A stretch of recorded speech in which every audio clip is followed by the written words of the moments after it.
আমার কাছে মনে হচ্ছে যে তিনটে ইভেন্টে মনে হয় কাজ হয়েছে। একটা হচ্ছে ইসলামিক কুইজ, একটা হচ্ছে কোরআন তেলাওয়াত, আর একটা হচ্ছে ইসলামী সঙ্গীত প্রতিযোগিতা।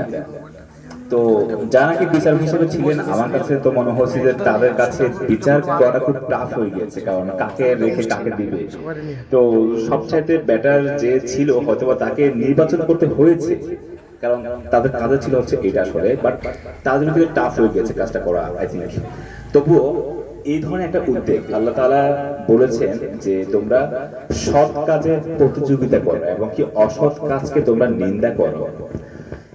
এই ধরনের কাজ মানে কোরআন তেলাওয়াত প্রতিযোগিতা ডেফিনেটলি একটা সৎ কাজ। সেই সৎ কাজের প্রতিযোগিতা যারা নাকি করেছে, যে আয়োজন ছিল, যে আয়োজকরা ছিল, তাদেরকে আমাদের পক্ষ থেকে, আমার পক্ষ থেকে পার্সোনালি এবং কি আমাদের ইসাকিয়া যে ফাউন্ডেশন রয়েছে সে পক্ষ থেকে সবাইকে কৃতজ্ঞতা জানাই। এবং কি আজকে যা নাকি এখানে ফার্স্ট হয়েছে আমাদের ইসাকিয়া ফাউন্ডেশনের পক্ষ থেকে, আমরা শুনেছি আগে যে এখানে নগদ অর্থের ব্যবস্থা নেই। আমাদের অত্রদোয়ারের যে প্রতিনিধি আছেন এবং কি আজকের এই প্রোগ্রামে যিনি নাকি প্রধান অতিথি হিসেবে আছেন, ওনার সাথে পরামর্শক্রমে আমরা ঘোষণা দিতে চাই যে ইসাকিয়া ফাউন্ডেশনের পক্ষ থেকে কোরআন তেলাওয়াত এবং কি হামনাতে যা নাকি ফার্স্ট হয়েছে, আমরা ওদেরকে নগদ অর্থ দেওয়ার মানে ঘোষণা দিচ্ছি।